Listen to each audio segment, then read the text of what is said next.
है दोस्तों, कैसे हैं आप सब। सो चलिए एक और इस वीडियो में कुछ हम लोग डिस्कशन करते हैं। कुछ अंतर्राष्ट्रीय घटनाओं के ऊपर भी चर्चा करना बहुत ज़रूरी है ताकि हम अपने देश की समस्याओं को भी समझ सकें, देश के सामने चुनौतियों को भी समझ सकें। क्या वैसी चीज़ें हैं जो वैश्विक स्तर पर घट रही हैं। हम लोग पिछले वीडियो में भी यूरोपियन इलेक्शन के बारे में चर्चा किए। अमेरिका में जो चल रहा है, जिस तरह से कमला हैरिस अब डेमोक्रेटिक कैंडिडेट के रूप में सामने आ चुकी हैं। डोनाल्ड ट्रंप को अब चैलेंज मिलना शुरू हो गया है। जो बाइडन जो वहाँ के प्रेसिडेंट हैं यूनाइटेड स्टेट्स ऑफ अमेरिका के, वे विथड्रॉ कर लिए हैं प्रेसिडेंशियल रेस से। यूरोप में भी एक डेवलपमेंट है कि यूक्रेन जो कर्स के रीजन है रसा का, वहाँ यूक्रेन अपना एलिट फोर्सेज के द्वारा इनकर्जन किया है। उन लोग को बढ़त मिल रही, कुछ मोटिवेशन मिल रहा है यूक्रेन को, जो नाटो कंट्री सपोर्ट कर रही हैं उससे। इधर आप बाकी जगहों पर भी देखें, जैसे वेनेजुएला में निकोलस मदुरो फिर से जीत गए हैं, लेकिन उसका जो यूरोपियन कंट्री है उसको आइडियोलॉजिकली समझना बहुत इम्पोर्टेंट है कि क्यों आइडियोलॉजिकली अमेरिका या बाकी जो यूरोपियन कंट्रीज़ हैं जो लिबरल इकोनॉमी, मार्केट इकोनॉमी को करते हैं आइडियोलॉजिकली, वो उस चुनाव को ही वैलिड नहीं मान रहे हैं। जो विपक्ष के कैंडिडेट हैं जो मार्केट इकोनॉमी के सपोर्ट में हैं, उनको सपोर्ट कर रहे हैं। तो ये सारी चीज़ें, उसके साथ साथ आप अफ्रीका में देखिए, वहाँ कुछ जगहों पर किसी वायरस के रोग के फैलने की वो आ रही है, न्यूज़ आ रही है। बांग्लादेश में आप देख ही रहे हैं कि क्या परिस्थिति बनी हुई है। तो ये सारी घटनाएं जो हैं, आप गाजा और इजराइल और हमास में जो वॉर चल रहा है उसके बीच आप जानते हैं कि बीच में एक हमास के लीडर को इजराइल ने ईरान में घुस करके मार दिया। उसके बीच जो पीस प्रोसेस था, इस बीच में उसके पहले इजराइल के प्राइम मिनिस्टर जो है बेंजामिन नेतन्याहू अमेरिका गए। किस तरह से डिफरेंसेस सामने देखने को मिला कि कमला हैरिस और डेमोक्रेटिक जो सपोर्टर्स हैं उनके बीच में। तो ये सारी जो डेवलपमेंट हो रही हैं, और ख़ास करके जो इजराइल और हमास के बीच की जो परिस्थिति बन रही है वेस्ट एशिया में, जो वार की स्थिति, एक रीजनल वार की स्थिति जो बन रही है, क्योंकि जो इस्माइल हनिया थे उन्हीं के नेतृत्व में पीस प्रोसेस की बात हो रही थी। वो बहुत बड़े एक आप कह सकते हैं कि लीडर थे जिनके नेतृत्व में ये वार्ता करने की, युद्ध विराम की बात चल रही थी। लेकिन उनकी हत्या के बाद ईरान कह रहा है कि हम उसका रिवेंज लेंगे। उधर इजराइल का हिजबुल्ला के साथ भी टसल चल रहा है, ईरान के साथ भी अब शुरू होने के कगार पर है। रसा में इस तरह की परिस्थिति यूक्रेन और रसा में बनी हुई है। दूर दूर तक कहीं पीस दिखाई नहीं दे रहा है। तो अंतर्राष्ट्रीय स्तर पर जो ये परिस्थितियां बन रही हैं, वो क्यों बन रही हैं, कैसे बन रही हैं, ये समझना बड़ा अहम है। आने वाले समय में हमारा किस तरह से विकास होगा। कल ही परसों के न्यूज़ में दिया हुआ था कि अब इंडिया को जो भी यूरोप में मैन्युफैक्चरिंग गुड्स सप्लाई करना पड़ रहा है, वह मिडिल ईस्ट से होके नहीं जा रहा है, वो अफ्रीका से केप ऑफ गुड होप की तरफ से घूम के जाना पड़ रहा है। इसका नतीजा ये होगा कि चीज़ें जो इंडिया से एक्सपोर्ट की जा रही हैं वो महंगी हो जाएंगी। अगर महंगी हो जाएंगी तो यूरोपियन मार्केट्स में उनका डिमांड कम हो जाएगा। डिमांड कम हो जाएगा तो इंपोर्ट और एक्सपोर्ट का जो हमारा डिफरेंस है वो बढ़ जाएगा। मतलब एक्सपोर्ट अगर घटेगा और हमारा इंपोर्ट चलता रहेगा तो हमारा बैलेंस ऑफ ट्रेड गड़बड़ होगा।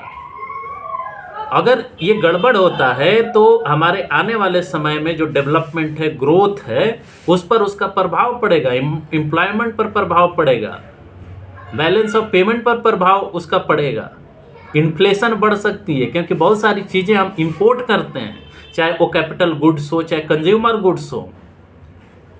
आने वाले समय में जिस तरह से इंडियन प्राइम मिनिस्टर माननीय नरेंद्र मोदी जी जो रसा के प्रेसिडेंट से मिले, तो किस तरह से यूरोप में और वेस्टर्न कंट्रीज में इसका रिएक्शन हुआ, आप उससे भी अंदाज़ा लगा सकते हैं। किस तरह से ये प्रयास किया जा रहा है कि जो मल्टीपोलर वर्ल्ड का कंसेप्ट है, अभी कल ही ऑनलाइन जो मीटिंग हुई, जो साउथ के ग्लोबल साउथ की जो कंट्रीज थे, वो लोग अपना एक मीटिंग किए ऑनलाइन, और उस मीटिंग के थ्रू कोशिश की जा रही है कि एक मल्टीलैटरल मल्टीपोलर वर्ल्ड का कंसेप्ट दिया जाए, जिसमें केवल दो तरह के लोग ही, दो तरह की कंट्रीज ही नहीं, दो आइडियोलॉजिकल फ्रेम की कंट्रीज ही नहीं, या पर्टिकुलर कंट्री ही नहीं डोमिनेट करे, जैसे रसा और यूनाइटेड स्टेट्स ऑफ अमेरिका शुरू में था।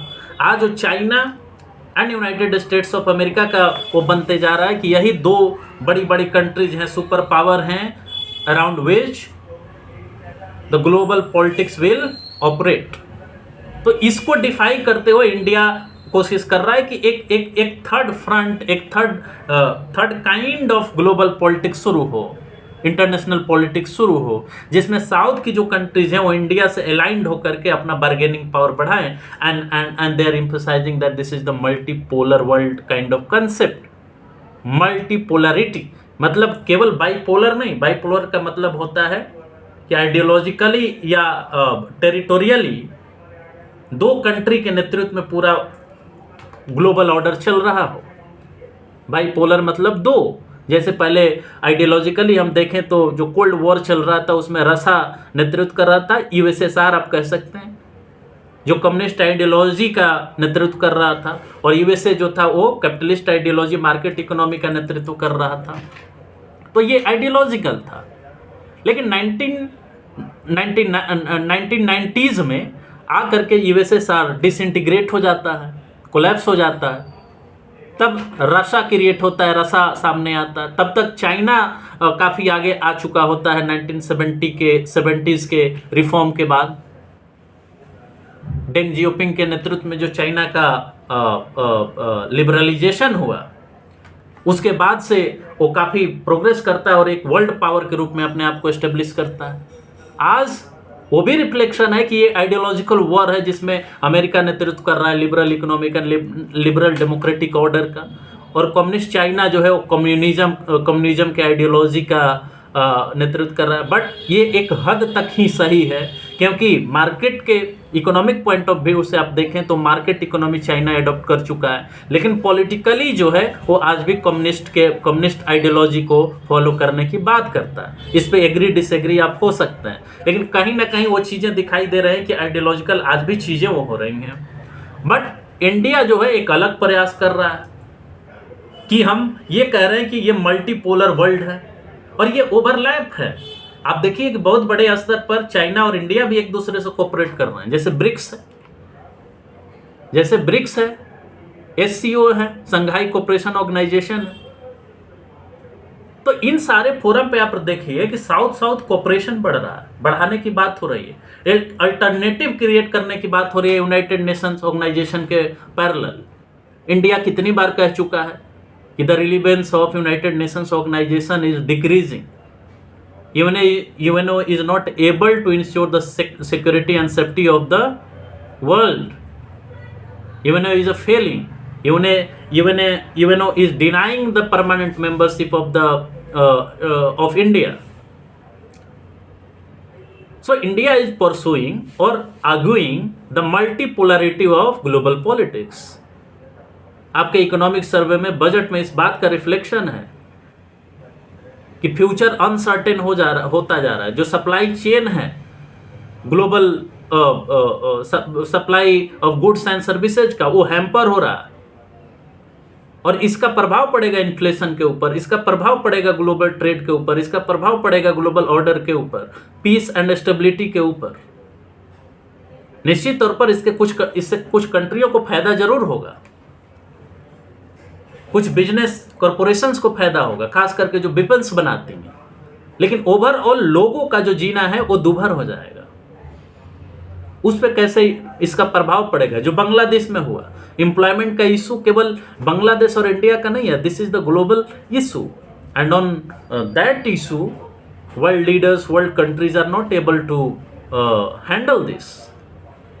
So the issue of employment is directly connected with the global politics, global world order. Climate change is becoming the very burning issue, but the countries are not concerned with that. They are concerned with fighting each other, killing each other. जो Ukraine में हो रहा है या रसिया में हो रहा है, जो हमास और इजराइल के बीच में हो रहा है, कितने लोग मारे जा चुके हैं. They are deprived even from the basic rights, basic right of food, shelter, education, health. कहाँ जा रहे हैं हम लोग? और जब तक इन चीज़ों का अंत नहीं होता है, युद्ध का अंत नहीं होता है, जिस तरह से वेपनाइजेशन चल रहा है उसका अंत नहीं होता है, तो पीस कहाँ से एस्टेब्लिश होगी? और ये सारी चीज़ें किस आइडियोलॉजिकल फ्रेम में हो रही हैं, ये बात समझने की ज़रूरत है. जो डोमिनेंट कंट्री हैं, how they are playing their game, how they are playing their political game, how they are saving their own interest. वो अपने टेरिटोरी पे इस तरह की घटनाएं नहीं होने देती. वो दूसरे कंट्रीज के लैंड पर ये घटनाएं क्रिएट करती हैं, वहाँ लड़ती हैं और अपना मार्केट एक्सपेंड करती हैं. उनका कोई इंटरेस्ट हैम्पर नहीं हो रहा है. और इसमें सबसे ज़्यादा भुक्तभोगी डेवलपिंग कंट्री है, थर्ड वर्ल्ड कंट्री है, ग्लोबल साउथ है.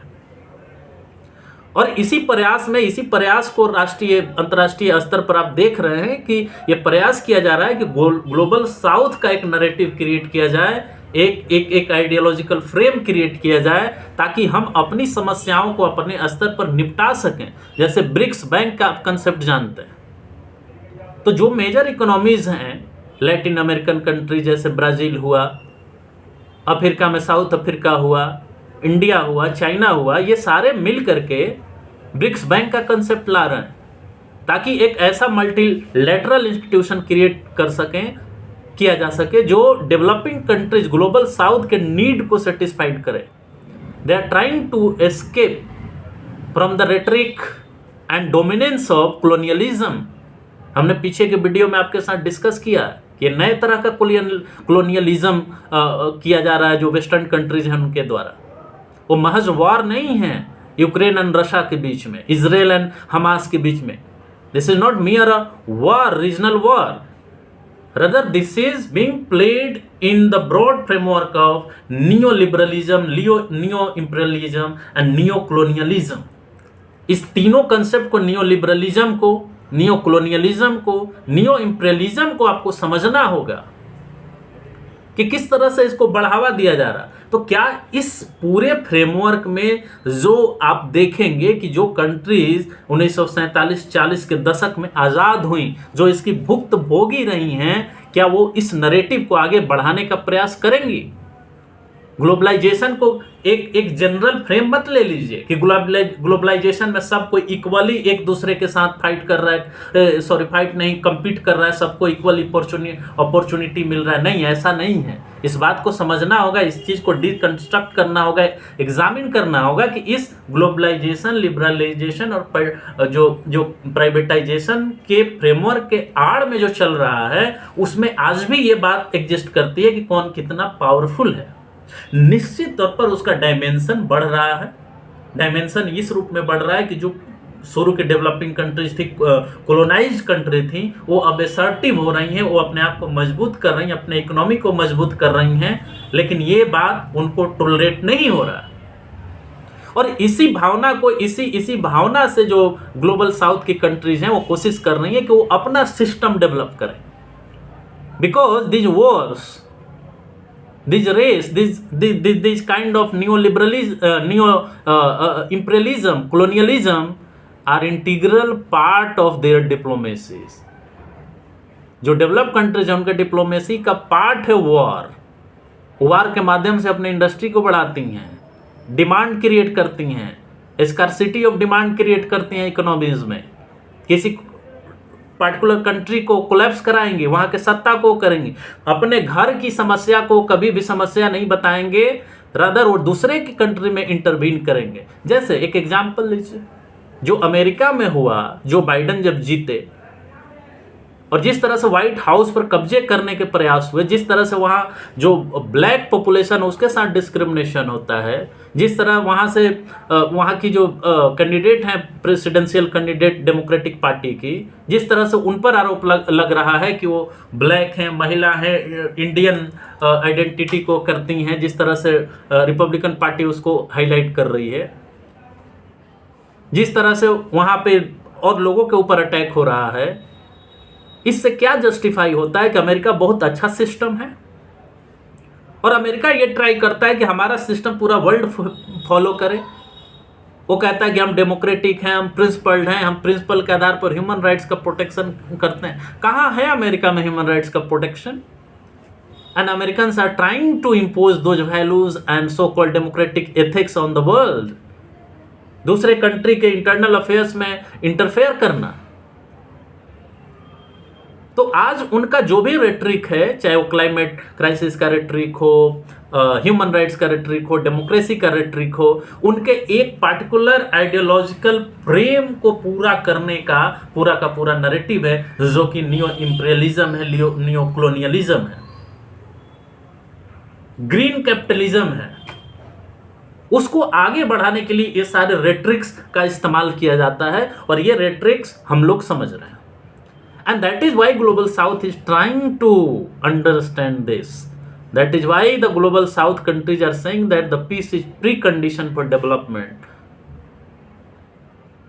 And the dispute between Russia and Ukraine, dispute between Hamas and Israel should be ended through negotiations and talks. लेकिन वो talks सक्सेसफुल नहीं हो रहे हैं। आखिर कौन से ऐसे फैक्टर हैं कि एक तरफ पीस प्रोसेस चल रहा है, एक तरफ लड़ाई भी चल रही है, और एक तरफ जो पीस के लिए नेगोशिएट करने वाला बंदा है उसको मारा जा रहा है? तो ये कैसे पीस होगा?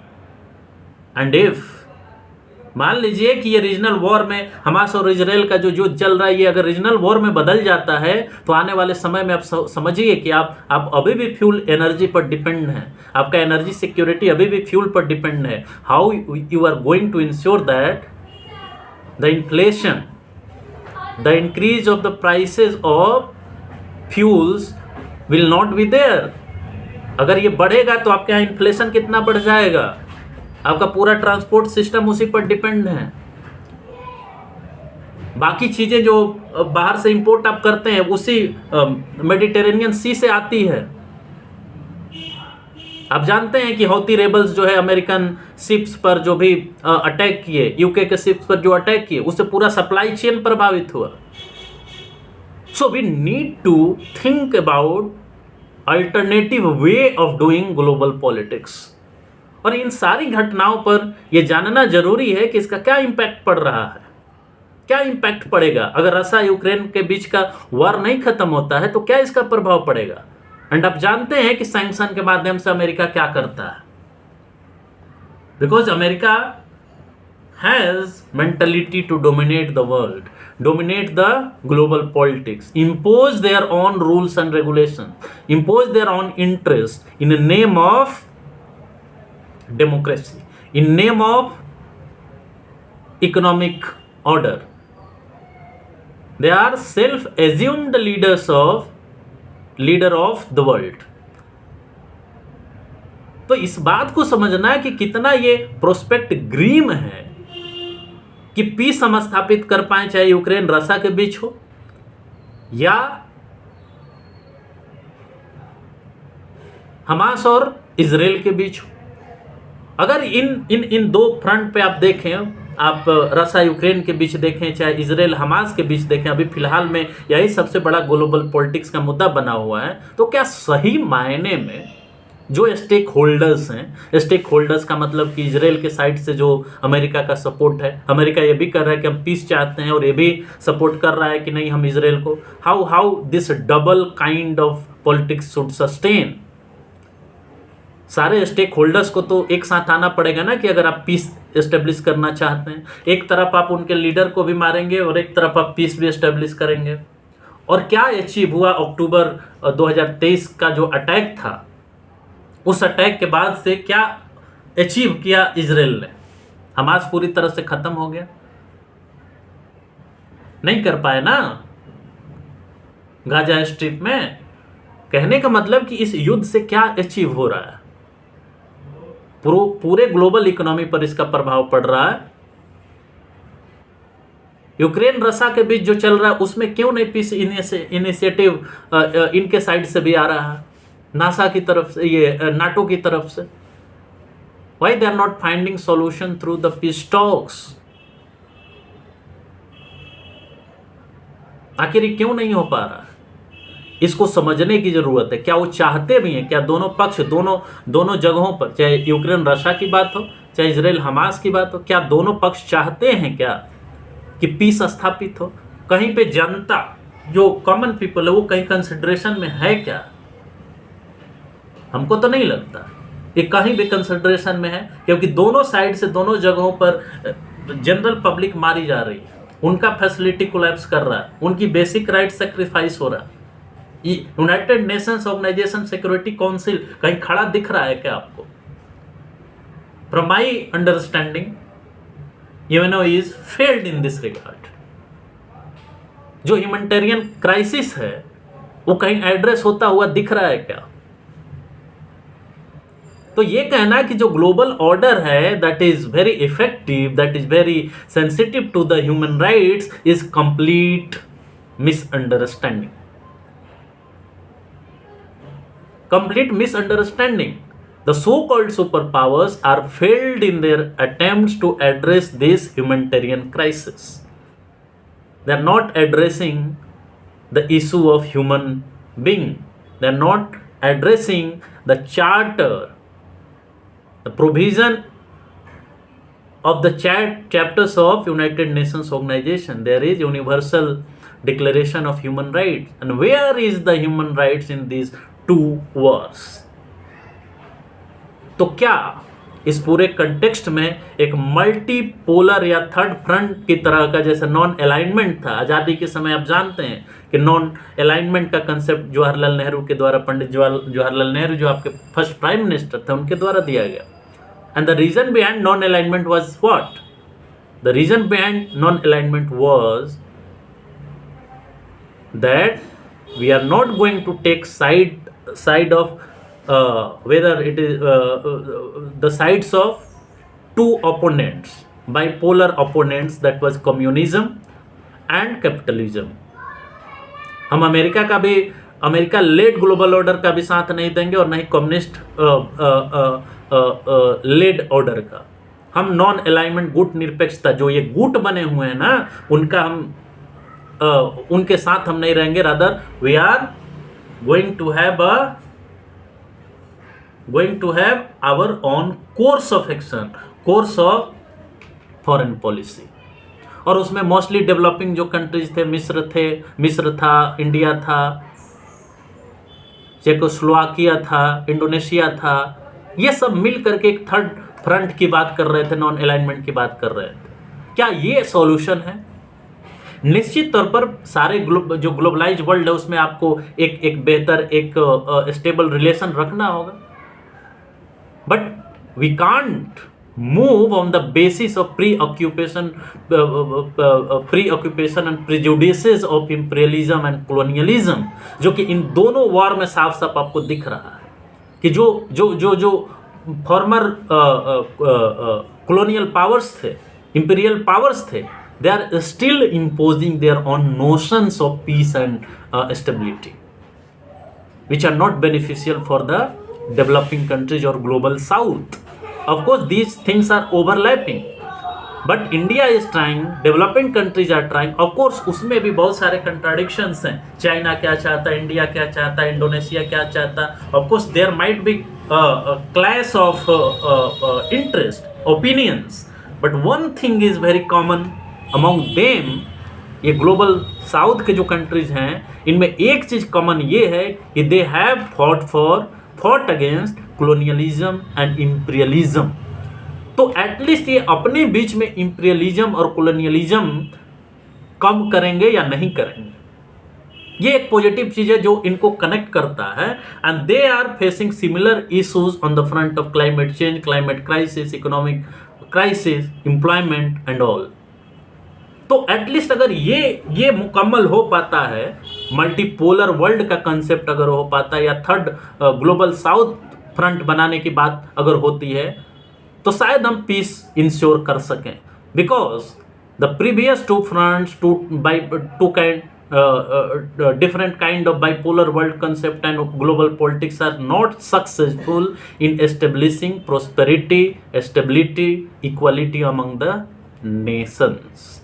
तो क्या ये थर्ड फ्रंट जो बनाने की बात हो रही है ग्लोबल पॉलिटिक्स, और अगर फ्रंट हम क्यों बनाए भाई, अगर फ्रंट हम नहीं भी बनाते तो क्या एक कॉमन कंसेंसस हो सकता है कि जो वेस्टर्न लेड मॉडल है वो अपने आप में फेल्ड है, चाहे क्लाइमेट क्राइसिस को एड्रेस करने की बात हो, ग्लोबल इनइक्वालिटी को एड्रेस करने की बात हो, क्योंकि सारा रिसोर्सेज उनके पास कंसंट्रेटेड है.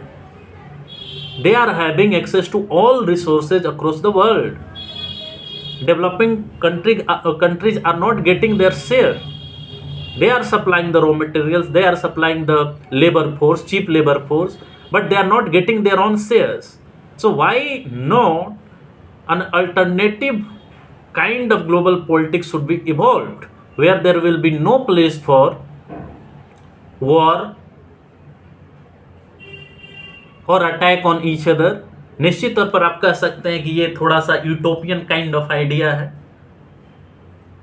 लेकिन उस सिस्टम में रहने से तो हमको वो फायदा नहीं मिल पा रहा है ना जो हम चाह रहे हैं. इतने सालों से हम इंडिया डिमांड कर रहा है सिक्योरिटी काउंसिल में हमारा मेंबरशिप हो, लेकिन नहीं दिया जा रहा. वाई? WTO में हमारा से हो, वो नहीं दिया जा रहा. जो इंटरनेशनल ऑर्गेनाइजेशंस हैं वो सारे के सारे वेस्टर्न कंट्रीज में सिचुएटेड हैं, उनका कोई डेमोक्रेटाइजेशन, डिसेंट्रलाइजेशन नहीं हो रहा. Why? Where is this equality in global order? There is no equality. There is जिसकी लाठी उसकी भैंस. Might is right. तो उसमें एक नए तरीके से हमें चीजों को समझनी होगी.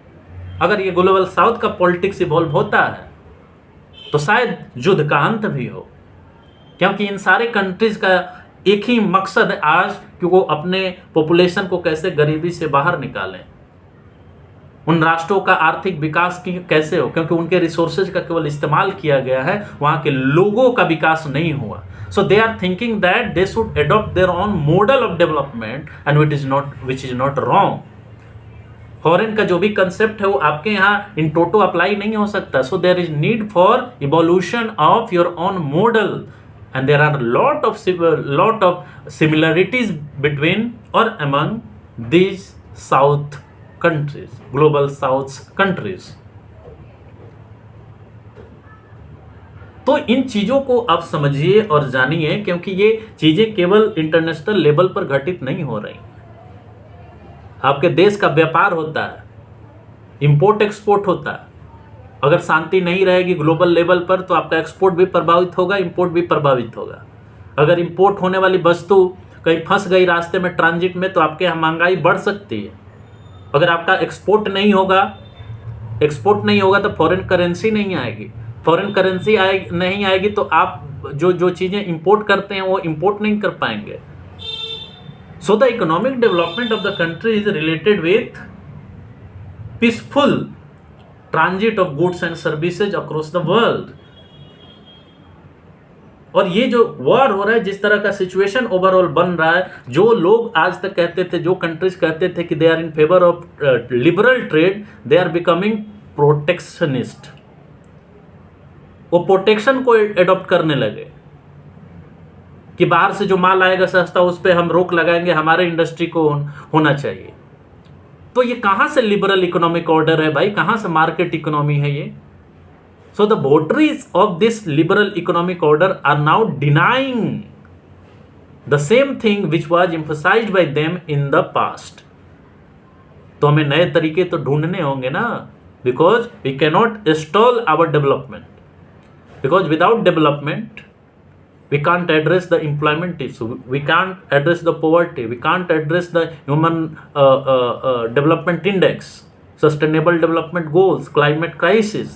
So we have to found the new ways of development, new ways of growth, new ways of employment creation, new ways to eradication of poverty, new ways of saving our climate and natural resources. सो इन चीज़ों को समझ करके एक आप समझदारी विकसित करें कि कैसे हम इन चीज़ों को समझें, कैसे हमारा ग्रोथ हो, डेवलपमेंट हो, सारे लोगों का विकास हो, सभी लोगों को बेसिक नीड्स उनकी पूरी हो सके। And this all needs and demands, requirements of development and growth are connected with this global order और global events। इसको आइडियोलॉजिकल फ्रेमवर्क से भी देखिए, इसको लीगल फ्रेमवर्क से भी देखिए, इसको इकोनॉमिक फ्रेमवर्क से भी देखिए, इसको पॉलिटिकल फ्रेमवर्क से भी देखिए, एंड देन आप समझ पाएंगे कि हमारा देश किस दिशा में जा रहा है या किस दिशा में जाना चाहिए। You need to understand this all developments with careful attention and eyes. So with this, I will end this video here, and I will request you to subscribe my channel, watch this video, comment on this video, and share in your connections. With this, thank you so much. Jai Hind, Jai Bharat, Namaskar.